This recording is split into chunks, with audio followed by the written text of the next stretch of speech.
الصلاة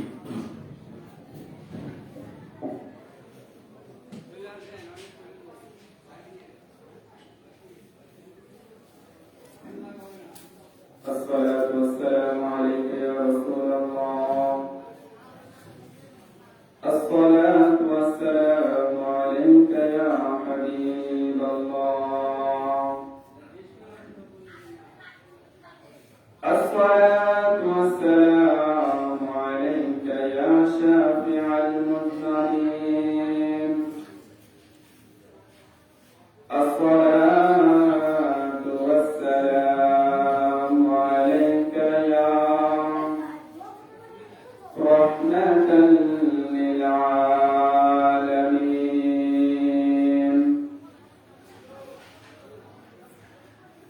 الحمد لله رب العالمين، والصلاة والسلام على من كان نبيا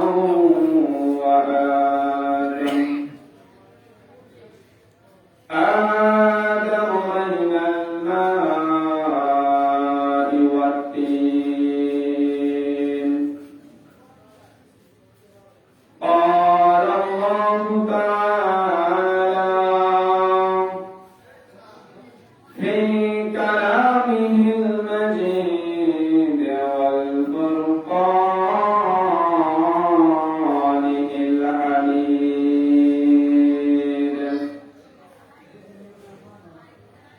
ألا إن أولياء الله لا خوف عليهم ولا هم يحزنون. قال الله تعالى: ولله العزة ولرسوله وللمؤمنين ولكن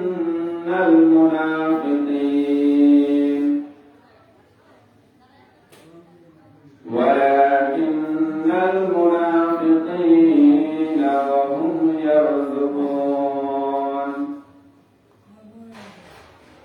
بسم الله الرحمن الرحيم. إن الله وملائكته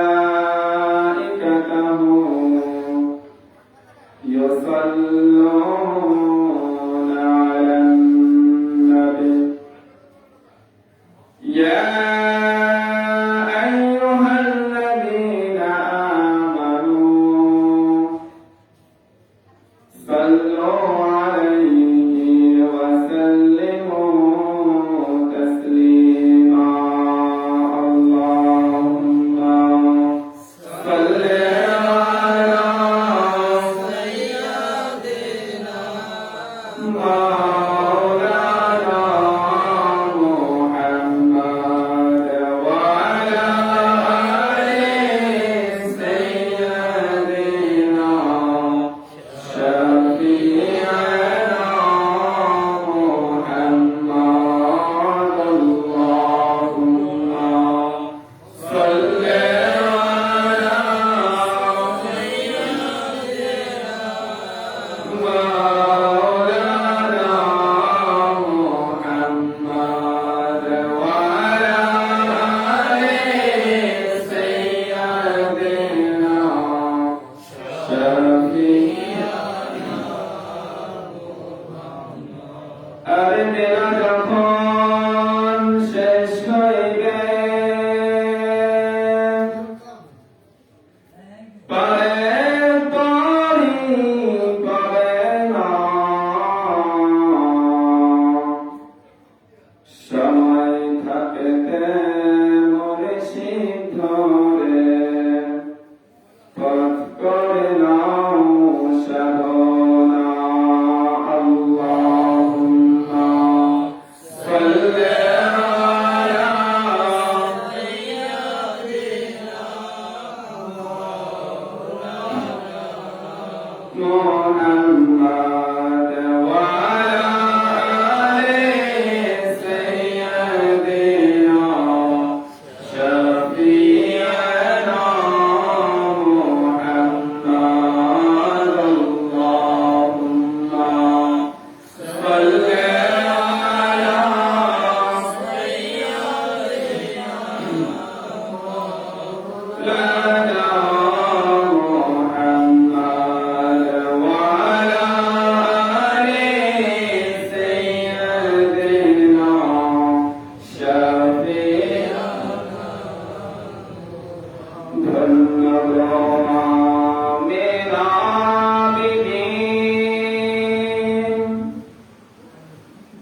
محمد وعلى آل سيدنا شفيعنا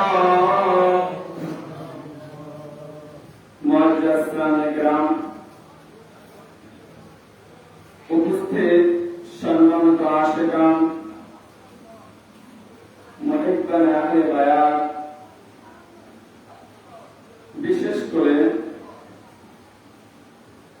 এখানে উপস্থিত আমার সকল পীর ভাই বোন, সকলের প্রতি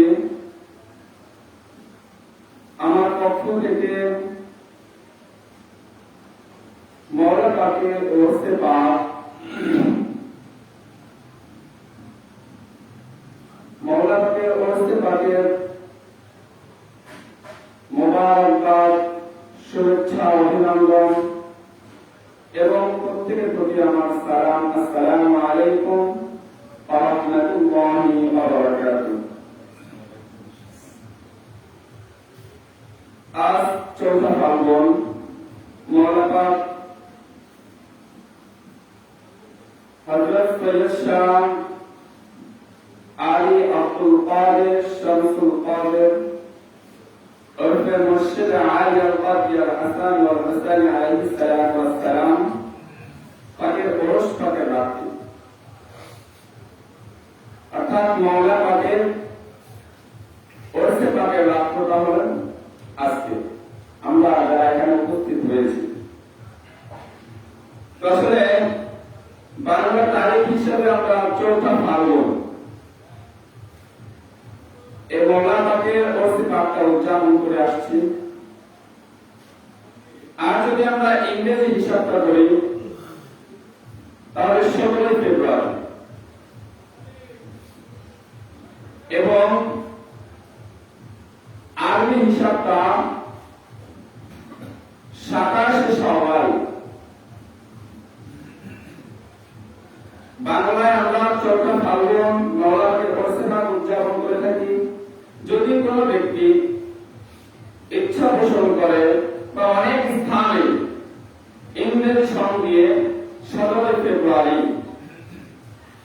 মওলা পাকের ওরসে পাক উদযাপন করে থাকে। আবার আমাদের খানকাশরীফ গুলোতেও 27 শাওয়াল মওলা পাকের ওরসে পাক উদযাপন হয়ে থাকে। তো মওলা হুজুর পাক আপনারা সকলে অবগত যে আজ দীর্ঘদিন আপনাদের এই বাংলার জমিন থেকে মওলা পাকের ওরসে পাকের একটা স্পেশাল ট্রেন মেদিনীপুরের উদ্দেশ্যে প্রত্যেক বছরই যায়। আসলে এবার আফসোস, মহামারীর কারণে স্পেশাল ট্রেনটা সেখানে যেতে পারলো না। মালিক তার গোলামদের দিকে নেক নজরে রাখা সকলে বলে আমি। মওলানা হুজুর পাক ইনি বিশেষ সম্মানের অধিকারী। যেমন মওলানা তার জীবনীতে তার জাহেরি হায়াতের মধ্যে যেই সমস্ত কারামতটা প্রকাশ করেছেন, কোন পয়গম্বর, কোন ওলিয়ে কেরাম এত কারামতটা প্রকাশ করেন না। এত বেশি কারামতটা প্রকাশ করেছেন মওলানা, যারা ওরসে পাক আজকে হচ্ছে, এত বেশি কারামতটা প্রকাশ করেছেন যে অন্য কোন ওলি এরকম ভাবে এত কারামতটা প্রকাশ করেন না। তো মওলা পাক ইনি খুব অল্প বয়সে গতিশীল হন। এই মওলা পাক খুবই অল্প বয়সে গতিশীল হন। এখন বলতে পারেন অল্প বয়স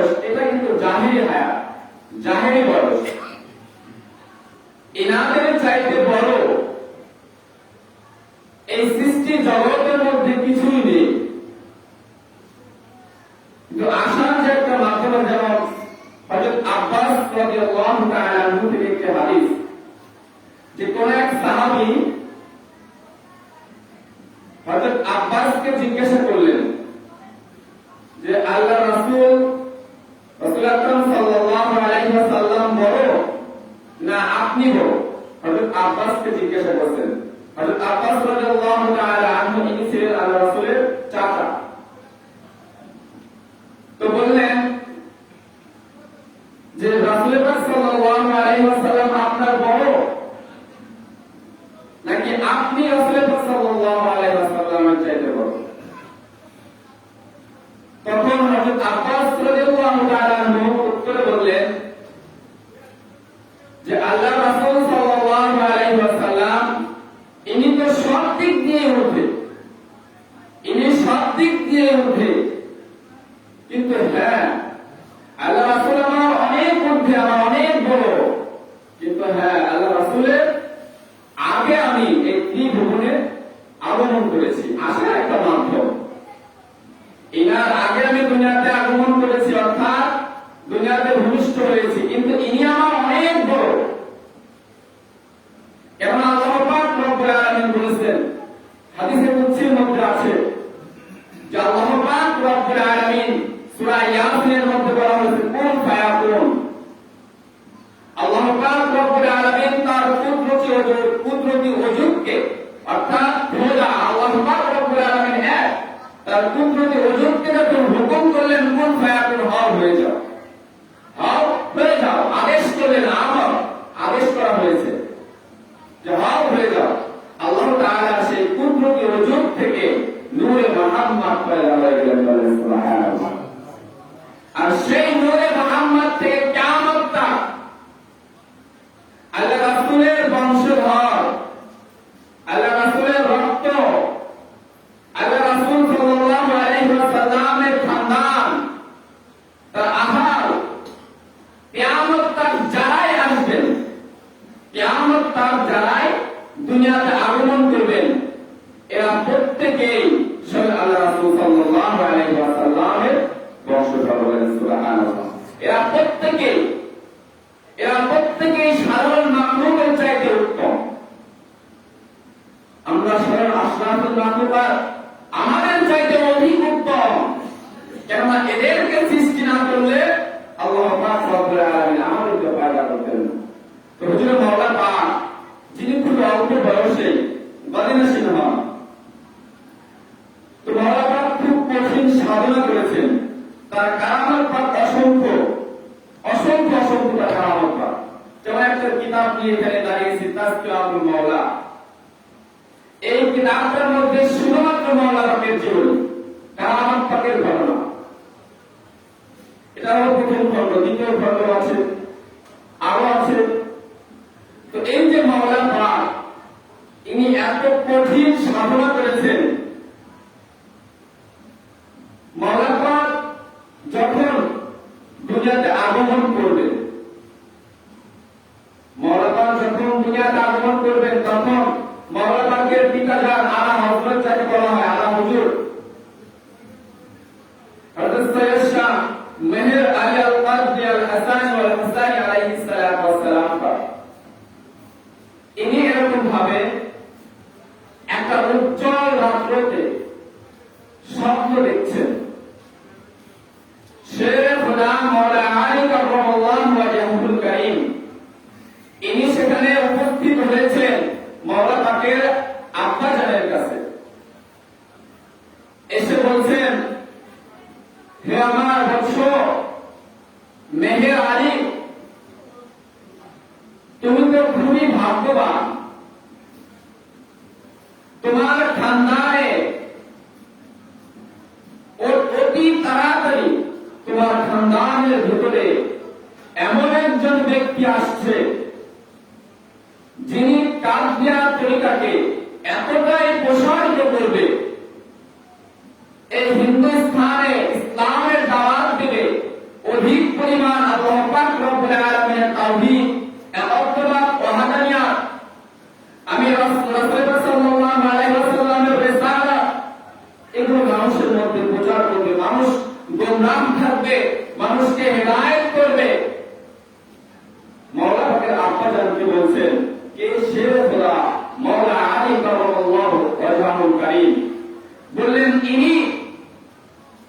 কাদিয়া তরিকাকে এতটাই প্রসারিত করবে, তো ইনার প্রতি আমি সন্তুষ্ট। মাওলা আলী বলছেন ইনার প্রতি আমি সন্তুষ্ট। ইনি যখন দুনিয়াতে আগমন করবে, তুমি একটা কাজ করবে, সেটা কি, যে এই বৎসর নামের শুরুতে আমার নাম দিয়ে শুরু করবে। বলেন সুবহানাল্লাহ, আমার নাম দিয়ে শুরু করবে। যখন এই কথা বললেন স্বপ্ন ভেঙে গেল। তো অনুরূপ ভাবে, তো এরকম ভাবে তারপরে এক রাত্রিতে মাওলা পাকের আব্বা জান তিনি এরকম ভাবে স্বপ্ন দেখছেন। হুজুরে বাগদাদ, হুজুরে গাউসুল আজম তিনি এসে স্বপ্নের মধ্যে দেখা দিচ্ছেন যে হে বৎস মেহের আলী আল কাদরি, তুমি তো খুবই সৌভাগ্যবান। তোমার খানদানের মধ্যে এমন একজন আলোর প্রদীপ আসছে, নূরের প্রদীপ আসছে, উজ্জ্বল নক্ষত্র আসছে, যিনি আমি হুজুরে গাউসে পাকের তরিকা কাদিয়া তরিকাকে এতটাই প্রসারিত করবে, এই হিন্দুস্তানের ভেতরে এরকম ভাবে ইসলামের দাওয়াত দিয়ে মানুষকে হিদায়াত করবে। তো আমি হুজুরে গাউসে আজম সেই বৎসর প্রতি এরকম ভাবে সন্তুষ্ট। তো তুমি একটা কাজ করবে, ইনি যখন দুনিয়াতে আগমন করবে, ইনার নামের সাথে তোমার এই পুত্রের নামের সাথে আমি হুজুরে গাউসে পাকের নামটাও তুমি মিলিয়ে রেখো। বলেন সুবহানাল্লাহ। দুই রজনীতে দুই বেলায়েতের সম্রাট আসলেন আরেকজন বেলায়েতের সম্রাটের নিকট। তো হুজুরে গাউসে পাক ও শেরে খোদা মাওলা আলী কারামাল্লাহু ওয়াজহুল কারীম এনারা দুজন মাওলা পাকের আব্বা জানের নিকট আসলেন এবং এই ওসিয়ত করলেন। এজন্যই আমরা মাওলা হুজুর পাক ইনি যখন দুনিয়াতে আগমন করলেন, ইনার পিতা জান মাওলা হুজুর পাকের নাম পাক রেখে দিলেন কিভাবে, আগে এসেছেন মাওলা আলী, তো আগে মাওলা আলীর নাম পাকটা আমাদের মাওলা পাকের নামের সঙ্গে নিসবাত করে দিলেন, অর্থাৎ মাওলা আলী, মাওলা পাকের নামটা দিলেন হলেন আগে আলী। তারপর হুজুরে গাউসে পাক যখন তার পিতাজানের সাথে জিয়ারত এরকম ভাবে জিয়ারত দিলেন, দেখা দিলেন, স্বপ্নের মধ্যে আসলেন, তখন এরকম ভাবে হুজুরে গাউসে পাক যখন ওসিয়ত করলেন, তখন হুজুরে গাউসে পাকের ওসিয়তটা রাখলেন, কি রাখলেন, প্রথমে রাখলেন আলী, এরপর রাখলেন আব্দুল কাদের। হুজুরে গাউসে পাকের একটি নাম পাক হলেন আব্দুল কাদের। তো তিনি তখন এরকম ভাবে হুজুরে গাউসে পাক ইনার নাম পাককে নিসবাত করে মাওলা পাকের নাম পাকের সাথে নিসবাত করে দিলেন কি, আব্দুল কাদের। প্রথম নামটা হলো আলী, দ্বিতীয় নামটা হলো আব্দুল কাদের, আলী আব্দুল কাদের। বলেন সুবহানাল্লাহ। এবং মাওলা আলী এবং হুজুরে গাউসে পাক বলে গেলেন কাদিয়া তরিকাকে এতটাই প্রসারিত করবে, এতটাই উজ্জ্বল করবে, গোমরাহ মানুষদেরকে হিদায়াত করবে। তো ইনি এতটাই প্রসারিত করবে, তুমি ইনার নাম আরেকটা নাম রেখে দাও, সেটা হলো শামসুল কাদের। বলেন সুবহানাল্লাহ। শামস অর্থ সূর্য, কাদের শামসুল কাদের, কাদিয়া গগনের সূর্য, অর্থাৎ যেই সূর্য হুজুরে মাওলা পাক যখন দুনিয়াতে আগমন করবে, মনে করবেন সূর্যটা তখন উদিত হলো। মাওলা আলী হুজুরে গাউসে পাক বললেন যখন দুনিয়াতে মাওলা পাক আগমন করবে, তখনই কাদিয়া গগনের সূর্যটা উদিত হলো। আর এই সূর্য আমাদের দৈনিক যেরকম ভাবে সূর্য অস্তমিত হয়, এই সূর্য আর কিয়ামত তার অস্তমিত হবে না। বলেন সুবহানাল্লাহ। অর্থাৎ কাদিয়া গগনের সূর্য একবার উদিত হয়েছে, এই সূর্য কিয়ামত তা এনাদের খানদান থেকে প্রসারিত হতেই থাকবে। মাওলা হুজুর পাক, এরপর ইনার শাহাদা পাক, এরপর ইনার শাহাদা পাক, এখন বর্তমান আমাদের হুজুর পাক, বড় হুজুর পাক, ছোট হুজুর পাক, শাহাদা হুজুর পাক, এরা প্রত্যেকেই হলেন কাদিয়া গগনের সূর্য, অর্থাৎ শামসুল কাদের। বলেন সুবহানাল্লাহ। তো হুজুর মাওলা পাক এনার লকাব দেওয়া হলো কি, আলী আব্দুল কাদের শামসুল কাদের, অর্থে মুর্শিদ আলী আল কাদরি। মারুফ অর্থাৎ লকাব কিছু নাম রয়েছে। এই যে মাওলা পাক ইনি খুব ছোট থাকতে মায়ের গর্ভে থাকতে কারামত পাক দুনিয়াতে এরকম ভাবে দেখাতে দেখাতে এসেছেন। আল্লাহ পাক রব্বুল আলামিন পবিত্র কোরআনের মধ্যে বলেছেন ওয়ালিল্লাহিল ইজ্জাতু ওয়া লিরাসূলিহি ওয়া লিল মুমিনিনা ওয়ালাকিন্নাল মুনাফিকিনা ওয়া হুম ইয়ালামুন। আল্লাহ পাক রব্বুল আলামিন বলেন ওয়ালিল্লাহিল ইজ্জাতু, আমি আল্লাহ পাক রব্বুল আলামিনের পক্ষ থেকে তাদের প্রতি সম্মান, তাদের প্রতি ইজ্জত, তাদের প্রতি মর্যাদা, তাদের প্রতি ভালোবাসা, তাদের প্রতি স্নেহ, সমস্ত কিছু আমি আল্লাহ পাক রব্বুল আলামিনের পক্ষ থেকে ওয়ালিল্লাহিল ইজ্জাতু ওয়া লিরাসূলিহি ওয়া লিল মুমিনিনা, সমস্ত নবী পয়গম্বরদের উপর এদের প্রতি আমি আল্লাহ পাক রব্বুল আলামিনের ইজ্জত এবং সমস্ত আউলিয়া کرام আলাল মুমিনিনা, সমস্ত মুমিন বান্দাগণ, সমস্ত আউলিয়া کرامগণ, সমস্ত আল্লাহর ওলিগণ যারা আমি আল্লাহ পাক রব্বুল আলামিনের মাহবুব বান্দা, এদের প্রতি আমি আল্লাহ পাক রব্বুল আলামিনের ইজ্জত, ভালোবাসা এবং আমার রাসূলের উপর এদের সাথে আমি আল্লাহ পাক রব্বুল আলামিনের সম্পর্কটা হলেন অধিক। আমি আল্লাহ পাক রব্বুল আলামিন আমার রাসূলদেরকে, আমার পয়গম্বরদেরকে এবং আমার মুমিন বান্দাদেরকে অর্থাৎ মাহবুব বান্দাদেরকে, সালিহিন বান্দাদেরকে, আল্লাহর ওলিদেরকে, এদেরকে আমি আল্লাহ পাক রব্বুল আলামিন ভালোবাসি, এদেরকে আমি মহব্বত করি। এদেরকে চিনবে না তারাই যারা নাকি এরকম ভাবে বললেন আল্লাহ পাক রব্বুল আলামিন আলাল মুমিনিনা ওয়ালাকিন্নাল মুনাফিক, যারা মুনাফিক তারাই শুধু বলবে যে আউলিয়া کرام বলতে কিছুই নেই, আউলিয়া کرام বলতে কিছুই নেই, তোমরা শুধুমাত্র তাই। ওয়ালাকিন্নাল মুনাফিক, মুনাফিকরা কখনো আউলিয়া کرام এদেরকে চিনবে না। আল্লাহ পাক রব্বুল আলামিন পবিত্র কোরআনের মধ্যে সূরা আল কাহাফের 16 নম্বর আয়াতের মধ্যে বলেছেন মাইয়াহদিল্লাহু ফাহুয়াল মুহতাদ। আল্লাহ পাক রব্বুল আলামিন বলেন আমি যাদের অন্তরের মধ্যে মোহর মেরে দিয়েছি, আল্লাহ বলেন আমি যাদের কর্মের মধ্যে, অন্তরের মধ্যে মোহর মেরে দিয়েছি, ওয়ামাইয়ুদ্লিল ফালান তাজিদা লাহু ওয়ালিয়্যাম মুরশিদা, তারা কখনোই ওলি নামক মুর্শিদ চোখে দেখবে না, ওলি নামক মুর্শিদ খুঁজে পাবে না। যাদের চোখে ওলি নামক মুর্শিদ নেই তারাই প্রকৃত পথভ্রষ্ট, তাদেরকে আল্লাহ পাক রব্বুল আলামিন তাদের অন্তরের মধ্যে মোহর ঢেলে দিয়েছেন। আল্লাহ বলেন মাইয়াহদিল্লাহু ফাহুয়াল মুহতাদ, আমি আল্লাহ যাদের অন্তরে মোহর ঢেলে দিয়েছি তারা কখনোই ওলিয়া মুর্শিদা, ওলি নামক মুর্শিদ খুঁজে পাবে না। মুর্শিদ পাবে, মুর্শিদ পাবে কিন্তু ওলিয়া মুর্শিদা পাবে না। মুর্শিদ তো পীর, আমরা অনেকে বলি পীর, আবার অনেকে আমাদেরকে বলে পীর যে তোমরা বলো, পীর কে কোরআনের মধ্যে আছে? কোথাও দেখাতে পারবে পীর? তো পীর শব্দটা হলো ফার্সি শব্দ আর কোরআনটা হলো আরবি শব্দ। যেমন আমরা বলি নামাজ, নামাজটা কিন্তু ফার্সি শব্দ, আর নামাজের আরবি শব্দটা হলো সালাত। তো সালাত শব্দটার অর্থ নামাজ, আর পীর শব্দটার আরবি মিনিং হলে মুর্শিদ। পীর অর্থ মুরব্বি, আরবিতে বলা হয় মুর্শিদ। আল্লাহ বলেন ওয়ালিয়া মুর্শিদা, সেই ব্যক্তি যাদের অন্তরে আমি মোহর মেরে দিয়েছি তারা ওয়ালিয়া মুর্শিদা, ওলিয়া নামক মুর্শিদ পাবে না, মুর্শিদ পাবে, পীর পাবে। কেমন পীর পাবে? যেমন ইবলিস, সমস্ত শয়তানদের লিডার পীর সাহেব। তো আল্লাহ বলেন ওয়ালিয়া মুর্শিদা, ওলিয়া নামক মুর্শিদ খুঁজে পাবে না যারা আমি আল্লাহ তাআলার মাহবুব বান্দা, আমি আল্লাহ যাদের প্রতি রাজি এবং খুশি। ওরা আমাদের কাতাবেনা ফিস যাবুরি মিন বাদি যিকরি আন্নাল আরদু ইয়ারিসুহা ইবাদিয়াস সালিহুন। আল্লাহ পাক রব্বুল আলামিন বলেন হে আমার হাবিব, হে আমার রাসূল, শুধুমাত্র আমি আল্লাহ পাক রব্বুল আলামিন আপনার মহব্বতে, আপনার সম্মানের খাতিরে, আপনার ইজ্জতে ওরা আমাদের কাতাবেনা ফিস যাবুরি মিন বাদি যিকরি আন্নাল আরদু ইয়ারিসুহা ইবাদিয়াস সালিহুন, যে আমার সমস্ত আউলিয়া کرامদের সম্মান, আমার আউলিয়া کرام, আমার বন্ধুদের মহব্বত, আমার বন্ধুদের মর্যাদা শুধুমাত্র হে হাবিব আপনার খাতিরে, এদের সম্মানকে আমি আল্লাহ তাআলা এত উচ্চ মাকামে রেখেছি যেটা আমি রাখতে রাখতে লাভে মাহফুজ, যেখানে কোরআন সংরক্ষিত রয়েছে সেখানে আমি এদের সম্মানকে হেফাজত করে রেখেছি। বলেন সুবহানাল্লাহ। আউলিয়া کرامদের সম্মানকে স্বয়ং আল্লাহ পাক রব্বুল আলামিন কোথায় রেখেছেন? লাভে মাহফুজ, যেখানে পবিত্র কোরআন সংরক্ষিত আছে।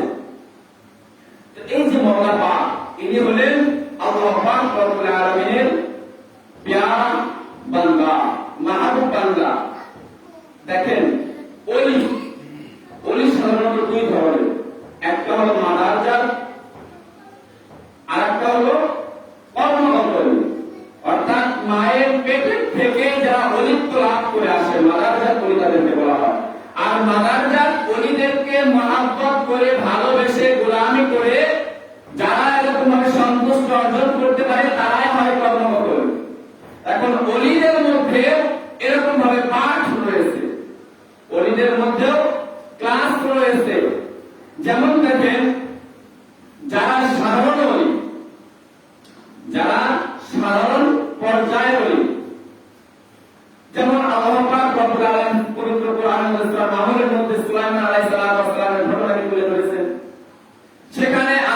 বিন বরখিয়া একজন ওলি ছিলেন।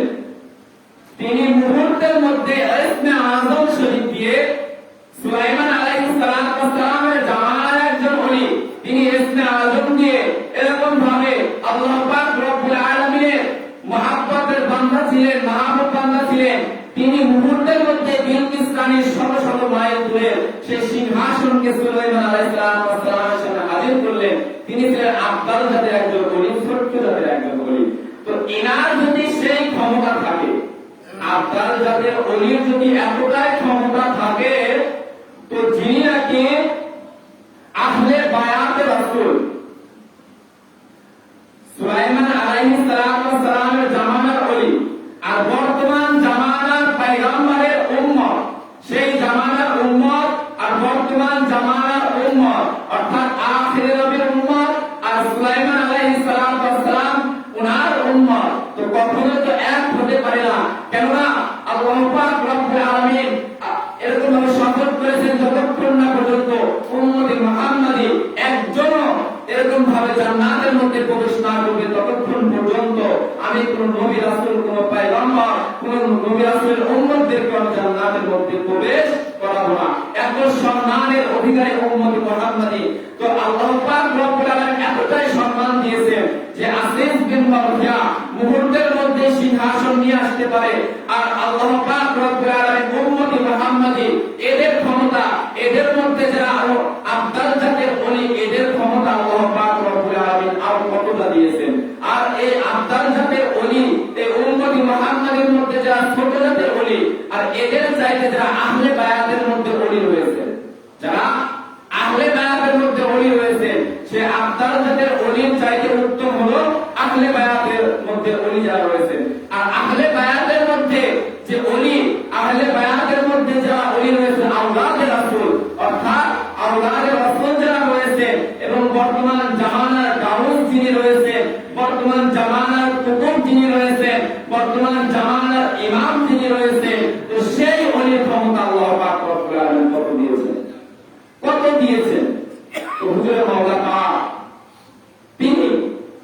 তিনি হলেন স্বয়ং আওলাদে রাসূল, আল্লাহ রাসূল সাল্লাল্লাহু আলাইহি ওয়াসাল্লামের ডাইরেক্ট 32তম বংশধর, ডাইরেক্ট 32তম বংশধর মাওলা পাক, যার ওরসে পাকে আপনারা রাত রোজা গ্রহণ করে এত কষ্টের মধ্যে মহাব্বতে এখানে উপস্থিত হয়েছেন সেই মাওলা পাক। এনার জীবনীতে অনেক ঘটনা রয়েছে। যেমন মাওলা পাক, যেহেতু আজকে মাওলা পাকের সাথে ওরসে পাক, তার সামনে না বললেই নয়। তো মাওলা পাক এই বাংলার জমিনে যখন আগমন করেন, আগমন করার পর যখন আমাদের রাজবাড়ী খানকা শরীফে কদম পাক রাখেন এবং সেখান থেকে যাওয়ার পর ফরিদপুর গেদ্দা শরীফ নামে একটা গ্রাম, গেদ্দা নামে একটা গ্রাম রয়েছে। সেই গেদ্দায় গিয়ে কাছাকাছি যাওয়ার পর মাওলা পাক এরকম ভাবে সুঘ্রাণ পাচ্ছেন, সুঘ্রাণ পাচ্ছেন, তাবারকের ঘ্রাণ পাচ্ছেন। তখন খাদেমকে জিজ্ঞাসা করা হলো যে এখানে আমি তাবারকের ঘ্রাণ পাচ্ছি। তখন সেই মহিলাটা বললেন, মাওলা পাক এখানে গেদ্দা শরীফ। তো মাওলা পাক বললেন, আমি যে ঘ্রাণটা নিচ্ছি, আমি যে সুগন্ধিটা নিচ্ছি, এটা হলো হুজুরে বাক্কা, হুজুরে গাউসুল আজমের কোন একটা ব্যবহৃত কোন জিনিস, সেটা আমি ঘ্রাণ নিচ্ছি যে বাগদাদ শরীফে হুজুরে গাউসে পাকের কোন মূল্যবান সম্পদ, কোন তাবারক হয়তোবা এই গেদ্দার মধ্যে আছে। তখন এরকম ভাবে সেখানে গেলেন।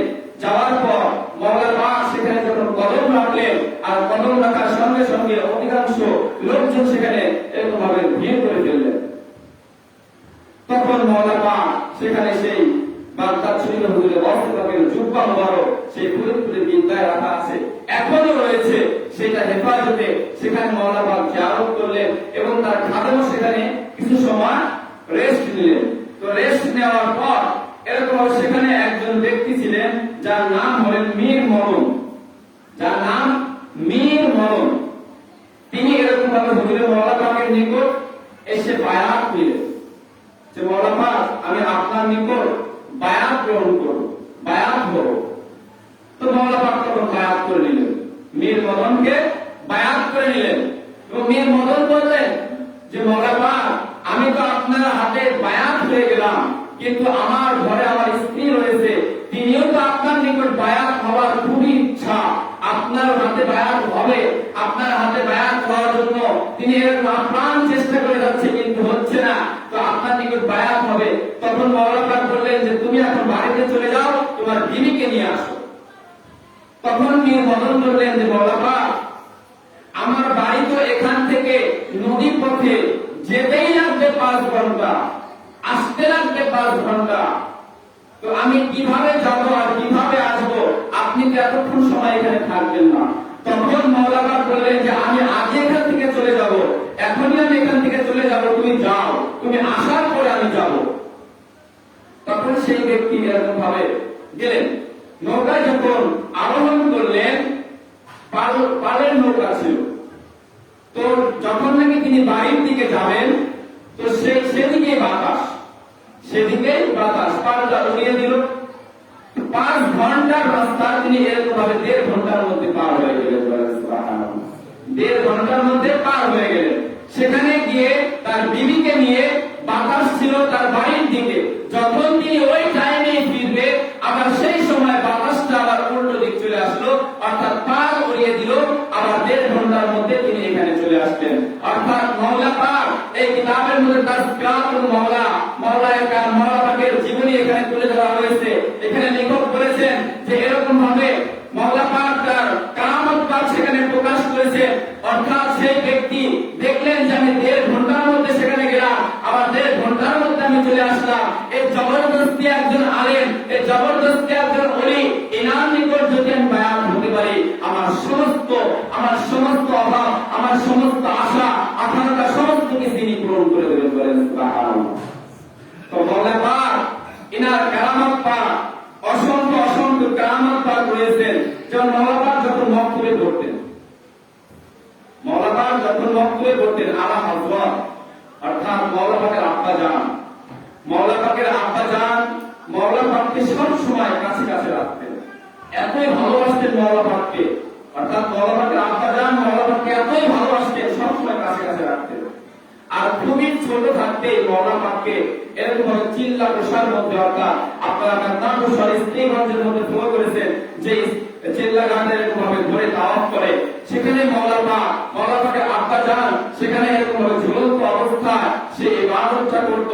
তো মওলা পাককেও এরকম ভাবে ঝুলন্ত অবস্থায় শিশু বয়সে এরকম ভাবে ঝুলিয়ে দিত, পা গুলো উপরে দিত, মাথাগুলো নিচে দিয়ে, এরকম ভাবে নাক দিয়ে চকচক করে রক্ত বের হতো মওলা পাকের। তো সেখান থেকে মওলা পাককে এতটাই আল্লাহ নবী করেছেন, এতটাই আল্লাহ পাক রব্বুল আলামিনের নৈকট্য করেছেন মওলা পাকের আব্বা জান। তো মওলা পাক যখন নাকি এরকম ভাবে এই ইবাদত গুলো করতো, পাশাপাশি মওলা পাককে মক্তবে ভর্তি করা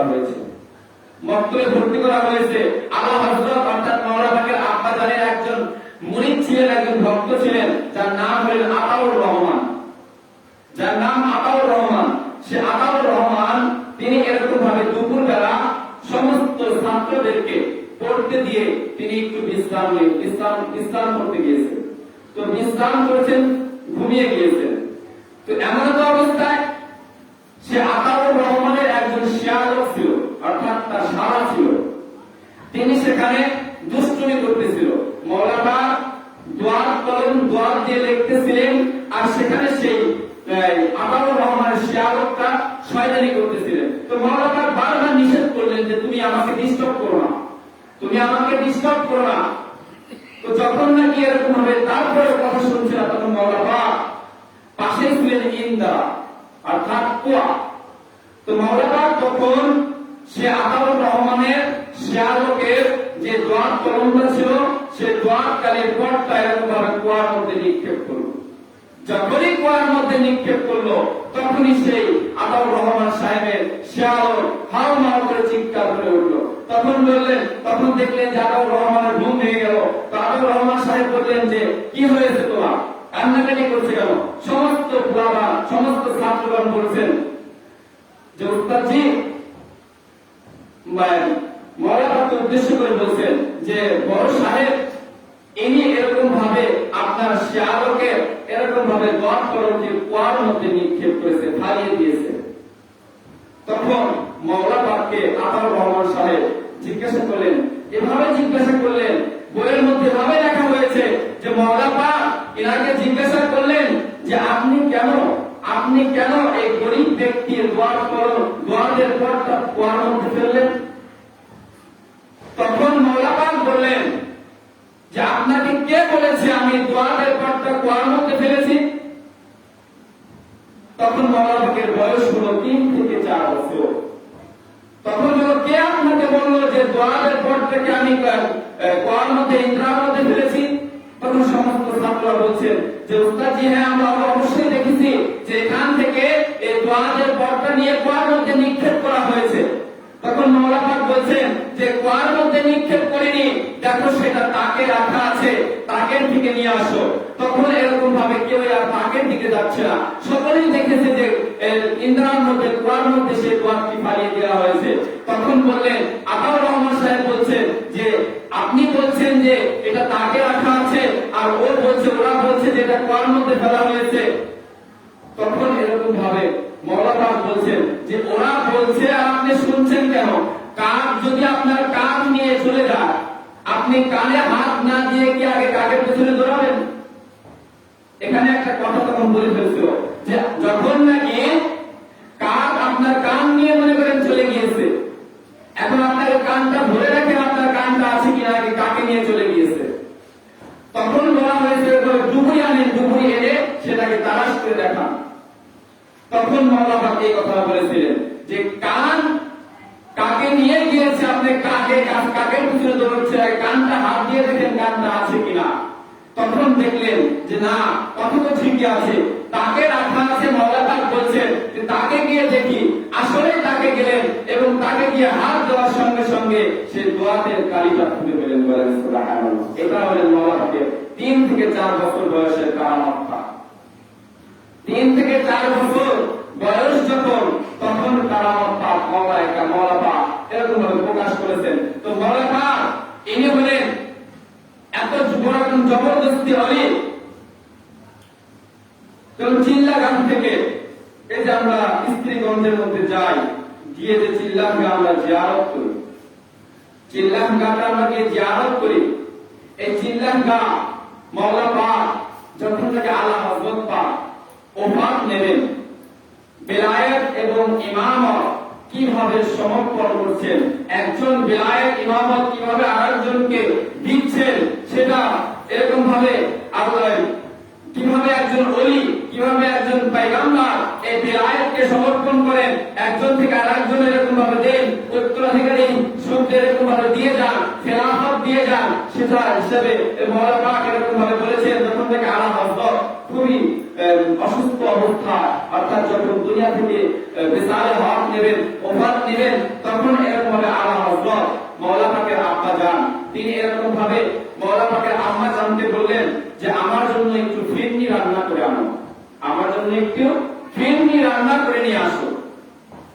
তখন মৌলানা পাকের আম্মা যান রান্না করে গেলেন, গিয়ে দেখলেন যে মৌলানা পাকের আব্বা জানের ঘরের থেকে এতটাই রোশনি, এতটাই আলো যে অনেকগুলো বাতি যখন একত্রে করা হবে তখন এতটাই আলোকিত হবে। তো মৌলানা পাকের আম্মা জান দেখলেন যে সেই ঘরের ভেতর থেকে আলো ঝলঝল করে আলো বের হয়ে আসছে বাইরের দিকে, এতটাই আলোকিত হয়ে গিয়েছে।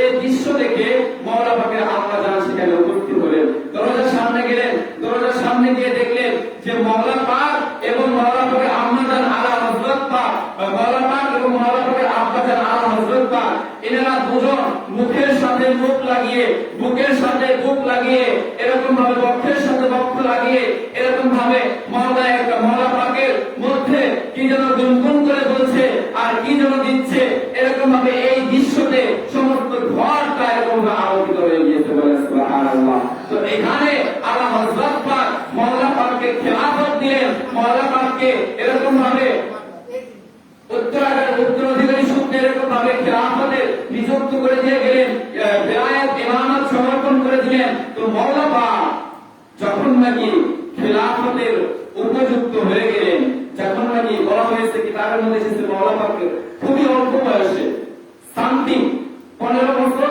সামথিং 15 বছর 5 মাস 16 দিন এরকম ভাবে এসেছে কিতাবের মধ্যে। এই বয়সে মাওলা পাক ইনি গদিনশীল হন, এই বয়সে মাওলা পাক গদিনশীল হন। তো মাওলা পাক যখন নাকি আলা হযরত পাক ওফাত নিলেন, মাওলা পাকের আব্বাজান ওফাত নিলেন, ওফাত নেওয়ার পর মাওলা পাক সারাদিন স্ত্রীগণ চিল লাগায় থাকেন। আর যখনই রাত্র হয় তিনি আলা হযরতের মাজার শরীফ অর্থাৎ মেদিনাপুর যেখানে আজ মাওলা পাক তিনি চিরধরণ শুয়ে রয়েছেন, সেখানে আলা হযরত পাক সেখানে তার পুকুরে রওনা হয়েছিল, সেখানে এসে রাত্র যাপন করতেন। সারাদিন চিল লাগায় থাকতেন আর রাত্র যাপন করতেন আলা হযরতের রওজার নিকট।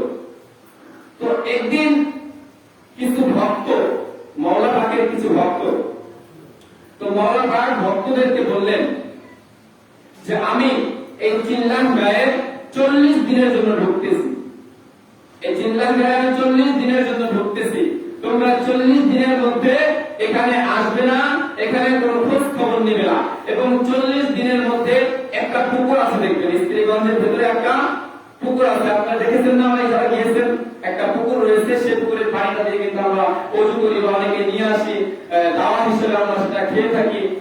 তো সেখানে মাওলা পাক বললেন যে আমি যখন 40 দিনের জন্য চিল্লা গায়ে ঢুকবো, তখন তোমরা এই পুকুরের চতুর্দিক দিয়ে কলা গাছ লাগিয়ে দেবে, চতুর্দিক দিয়ে কলা গাছ লাগিয়ে দেব, এবং 40 দিন পর যখন আমি তোমাদেরকে ইশারা দেব, যখন আমি তোমাদেরকে ইশারা দেব, তখন তোমরা প্রত্যেকেই এই পুকুরের নিকট থেকে চলে যাবে এবং প্রত্যেকটা পশু পাখিকে এখান থেকে সরিয়ে দেবে। মাওলা পাক এই কথা বললেন। তো বলার পর এরকম ভাবে 40 দিন মাওলা পাক এই বাঁধের মধ্যে রত রইলেন। তো 40 দিন পর যখন মাওলা পাক এরকম ভাবে ইশারা দিলেন, সমস্ত ব্যক্তিরা সেখান থেকে সরে গেলেন, পশু পাখিকে সরিয়ে দিলেন, এবং মাওলা পাক তিনি যে আল্লাহ পাক রব্বুল আলামিন এতটা ইবাদতের মধ্যে লিপ্ত ছিলেন, তিনি যে এরকম এতটা ইবাদত করেছেন যে আল্লাহ পাক রব্বুল আলামিন ইনি যে জাতি নূর, ইনার যে নূরটা তুর পাহাড়কে চমক দিয়ে যেরকম পুরো ছারকার করে দিয়েছেন। তো আওলাদ রাসূল আলে মুহাম্মদ, আওলাদ রাসূল মাওলা পাক যখন নাকি এই ইবাদত করলেন, তখন আল্লাহ পাক রব্বুল আলামিনের সেই নূরানি ওজুদ অর্থাৎ নূরে মুহাম্মদ, সেই খানদান পাকের সেই নূরানি ওজুদটা প্রকাশ হয়ে গেল, জাহির হয়ে গেল। সেই চিল্লা গাছ থেকে একটি আগুনের মধ্যে একটি গোলা এসে সেরকম ভাবে পুকুরের মধ্যে পড়লো। পুকুরের মধ্যে পড়ার সঙ্গে সঙ্গে কলা গাছের ভিতর দিয়ে ঢুকেছেন, কলা গাছের ভিতর দিয়ে ঢুকে এরকম ভাবে পুষ্করির মধ্যে পড়ে গেলেন। এরকম ভাবে কিতাবের মধ্যে 15 থেকে 16টা দিন সেই পুকুরের মধ্যে মাওলা পাক এরকম ভাবে ঠান্ডা অবস্থায় ছিলেন।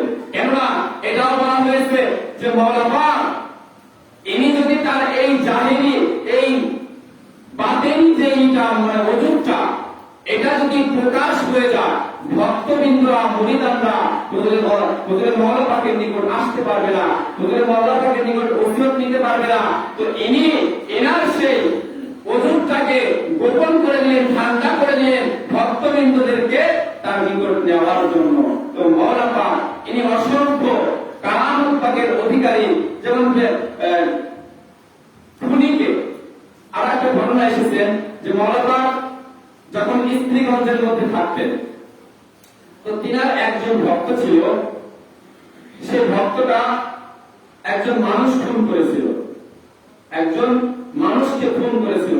যে আমরা অনেকেই মাওলা পাকের দরবারে যাই, এরকম ভাবে মেদিনীপুর দরবার শরীফ যায়, কলকাতায় যায়, অনেকের অনেক ওসিয়ত থাকে, অনেকের অনেক মনে আশা থাকে যে আমার সন্তান হচ্ছে না, আমার এরকম ভাবে বিপদের মধ্যে আছি, একটা কেসের মধ্যে আছি, যে মাওলা পাক আমাকে এখান থেকে উদ্ধার করেন।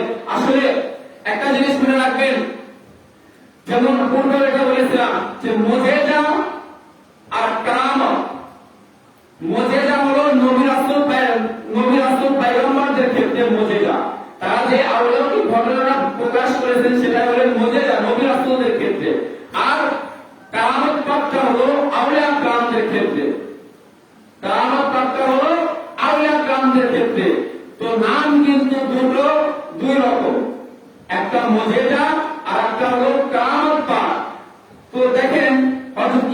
আলাইহিস সালাম মুর্দা মানুষকে জীবিত করেছেন।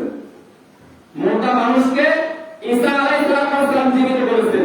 হুজুরের গাওসে পাক শাহিন সাহেব বাগদাদ ইনিও তো মুর্দা মানুষকে জীবিত করেছেন।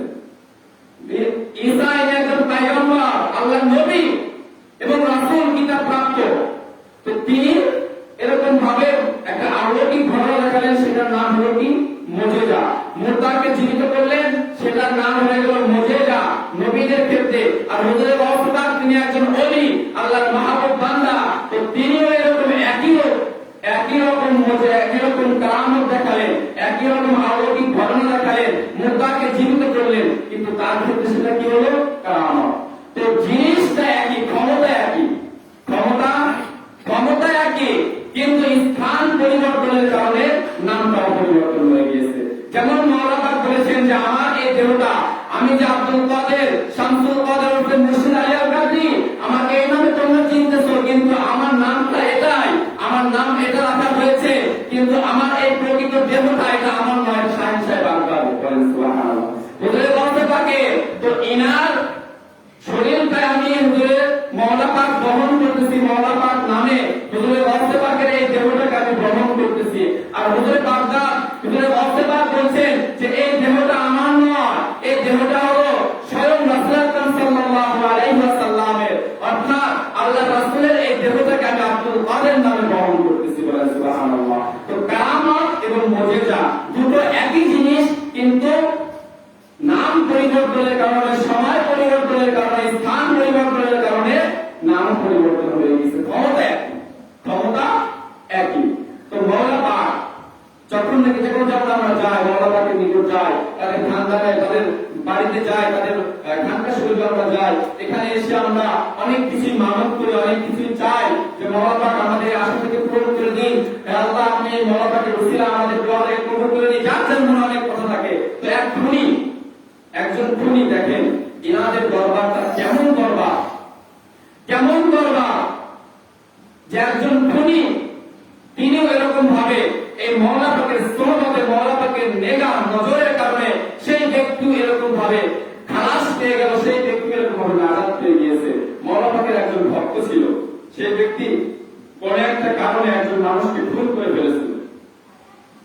তো খুন করার পর সেই ব্যক্তিকে পুলিশে ধরার পর মামলা অনেক কিছু, এক পর্যায়ে তাকে ফাঁসির রায় হয়ে গিয়েছে। 3 দিন পর তাকে ফাঁসি দেব।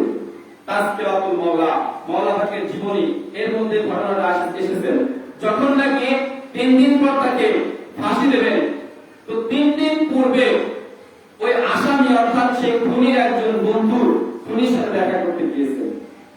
তো দেখা করতে যাওয়ার পর সেই বন্ধুকে বললেন যে মেদিনীপুর স্ত্রীগঞ্জ, সেখানে গিয়ে আমার মুর্শিদকে পাবে, মাওলা পাক ইনাকে পাবে, আমাকে তো আর কেউ উদ্ধার করতে পারবে না, আমার তো ফাঁসি দায় অলরেডি হয়ে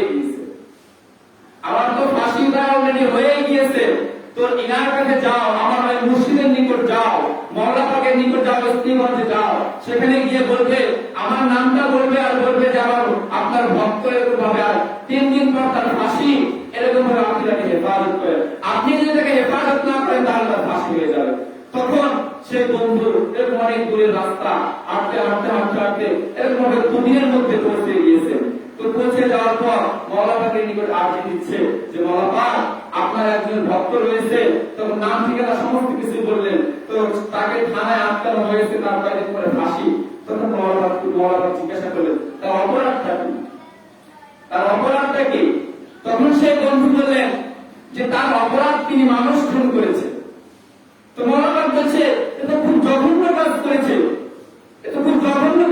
এরকম আপনি যাও, চলে যাও। তো বন্ধুর জন্য অস্থির যে আমার বন্ধুর কয়েকদিন পর ফাঁসি হয়ে যাবে, আর মাওলা পাক ওনার দরবারে থেকে খালি হাতে যাবে না। তখন এরকম ভাবে মাওলা পাককে খুবই কামতি মিনতি ভাবে বললেন যে মাওলা পাক আপনি আমার বন্ধুটাকে হেফাজত করুন, আপনার কথায় বলেছেন যে আর কেউ আমাকে বাঁচাতে পারবে না, শুধুমাত্র মাওলা পাক আমাকে বাঁচাতে পারবে। যখন এই কথা বলেন তখনই আমি আপনার নিকট চলে এসেছি, মাওলা পাক আপনি দয়া করেন। তখন সেই ব্যক্তিকে মাওলা পাক বলেন তুমি চলে যাও, তুমি জঘন্য কাজ করেছে। তো একটু পরে এরকম ছেড়ে থেকে চলে আসলেন। তো মওলা পাকের নিকট আবারও গেলেন, কিছুক্ষণ পর আবারও গেলেন, বললেন মওলা পাক এরকম ভাবে, বললেন কি হয়েছে বলো আমার? বললেন মওলা পাক আমার এক বন্ধু আপনার ভক্ত, তিনি এরকম ভাবে খানকা যায়, এরকম ভাবে তিনি জেলখানে আটকা রয়েছেন, 3 দিন পর তার ফাঁসি। তো আপনার নিকট আরজি করতে বলেছেন, তিনি মানুষ খুন করেছেন। যখনই এই কথা পর্যন্ত শুনতেন, যখন মানুষ খুনের কথা শুনতেন, তখনই মওলা পাক চলে যাও, খুব জঘন্য কাজ করেছেন।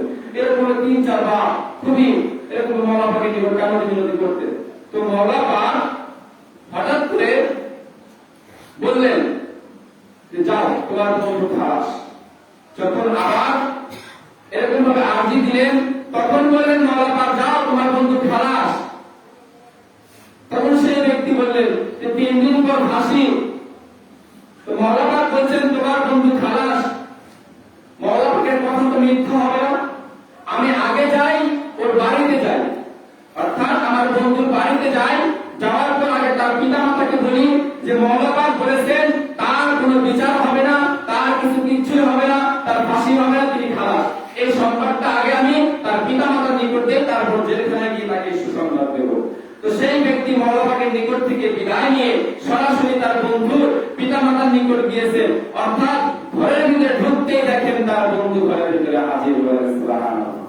সে আসামি খুনি, তিনি ঘরের ভিতরে হাজির, অর্থাৎ তার ফাঁসির রায় সমস্ত কিছু ক্যান্সেল হয়ে গিয়েছে, সমস্ত কিছু এরকম ভাবে উলটপালট হয়ে গিয়েছে, সমস্ত কিছু ক্যান্সেল, অর্থাৎ জজ তাকে রায় দিয়ে দিয়েছে, ও নির্ভর, ওকে ছেড়ে দাও, ও চলে এসেছে।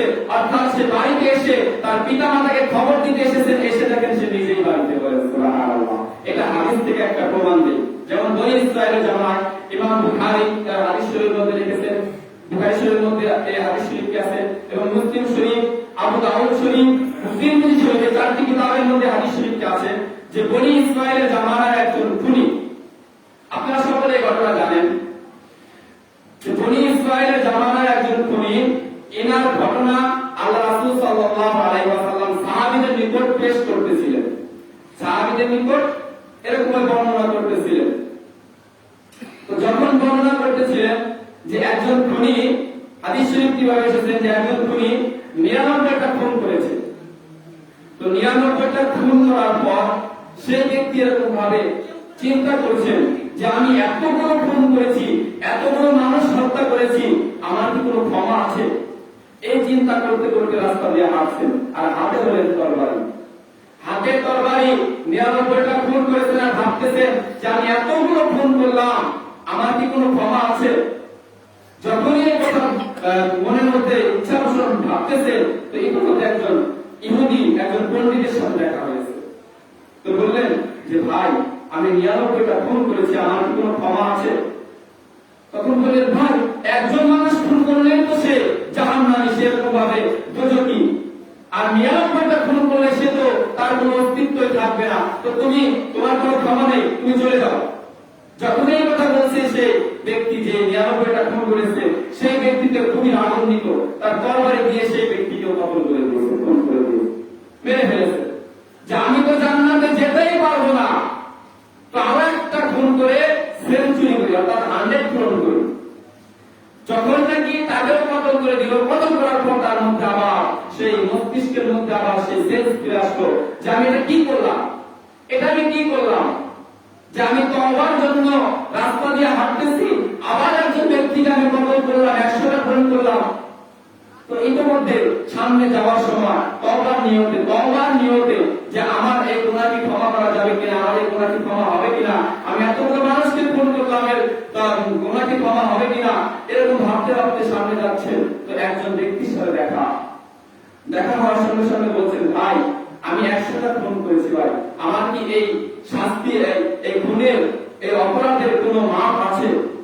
তখন সেই ব্যক্তি ইশারা দিয়ে বললেন, ভাই একজন খুন করলেই সেই ব্যক্তি জাহান্নামী, আপনি তো 100টা খুন করেছেন, তো আমি তো কিছু বলতে পারবো না, আপনি কারিয়াতুস সালিহিন, অর্থাৎ কারিয়া অর্থাৎ বস্তি, সালিহিন ওলিদের ঘর, ওলিদের, সালিহিন অর্থ মাহবুব বান্দা, কারিয়া অর্থ বস্তি বা ঘর। তো বলছেন সেই ব্যক্তি বলছেন যে অমুক পাশে কারিয়াতুস সালিহিন, আল্লাহর ওলিদের, আল্লাহর মাহবুব বান্দাদের একটা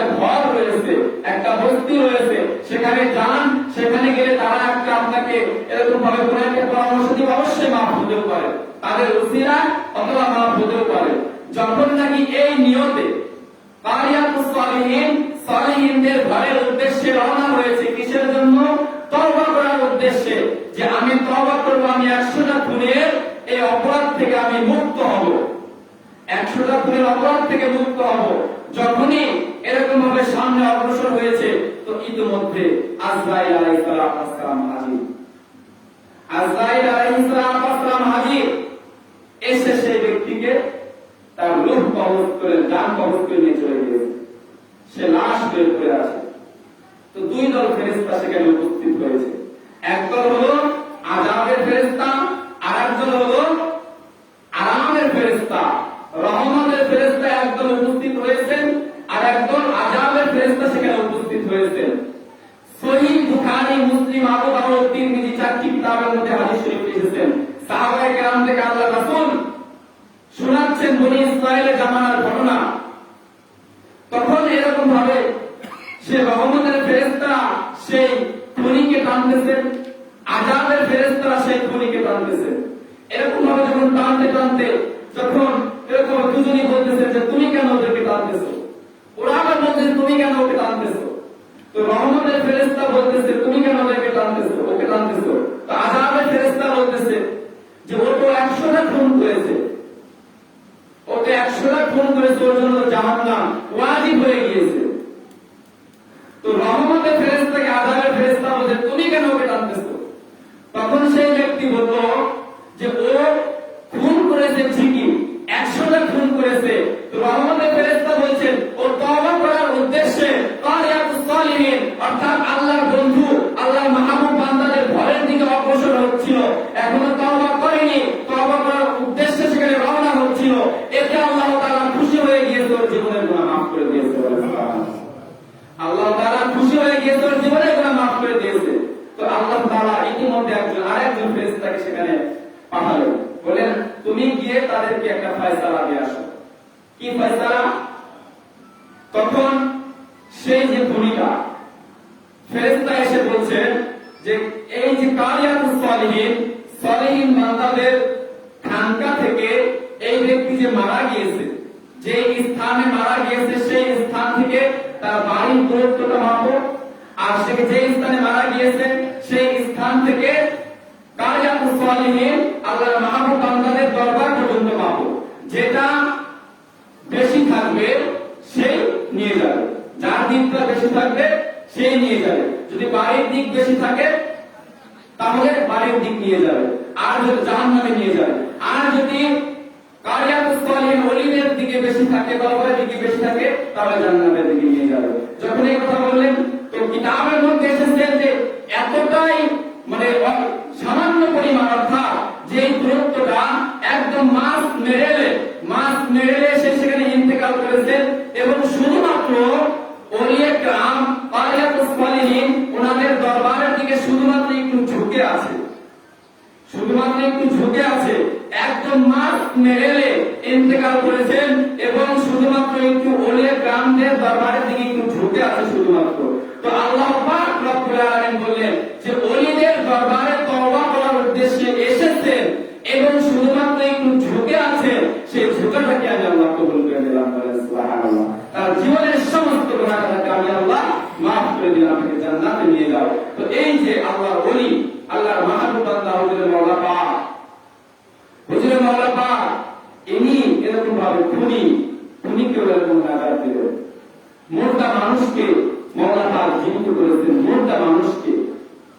এই ঘটনা এসেছে যে মাওলা পাক একদিন নৌকা দিয়ে তার সফর সঙ্গীদেরকে নিয়ে একটা ভ্রমণের উদ্দেশ্যে যাচ্ছেন। তো মাওলা পাকের একজন খাদেম ছিলেন, সেই খাদেমটা হিন্দু, তো তিনি কখনো সাঁতার জানতেন না। তো কোনদিনও সাঁতার শেখার চেষ্টা করেনি, আর নদী পথে ভ্রমণ খুবই কমই করতেন, সব সময় মাওলা পাকের দরবারে বলে থাকতেন। তো এরকম ভাবে একটা ভ্রমণে যাচ্ছেন। তো ভ্রমণে যাওয়ার সময় হঠাৎ করে এরকম ভাবে একটা বড় একটা স্টিমার বা বড় একটা নৌকা এসে মাওলা পাক সে নৌকাটাকে একটা আঘাত করলেন, ধাক্কা লাগলো। ধাক্কা লাগার সঙ্গে সঙ্গে নদীর স্রোত, সে ভক্তের হাতে একটা ছাতা ছিল, সে ভক্তের হাতে একটা ছাতা ছিল। তো সেই ব্যক্তি ধাক্কা লাগার সঙ্গে সঙ্গে পড়ে গেল। পড়ে যাওয়ার সঙ্গে সঙ্গে তিনি এরকম ভাবে নৌকাটা কোনো মতো ধরলেন, ধরে ঝুঁকে অতিরিক্ত স্রোত। তো সে মানুষ, কোনো মানুষ সেখানে দেখেনি, সকলে ভিতরে ছিল, সে বাইরে ছিল, পড়ে গিয়েছে, কেউ জানে না। তো এরকম হঠাৎ করে তিনি সে হাত ছেড়ে দিলেন। হাত ছেড়ে দেওয়ার সঙ্গে সঙ্গে স্রোতে একদম তিনি চলে গেলেন। তো আর তাকে খুঁজে পাওয়া যাচ্ছে না, খুঁজে পাওয়া যাচ্ছে না। তো যে মাঝি ছিলেন তিনি আবার একটু ফোয়া করেছিলেন যে কি যেন পড়ে গিয়েছে।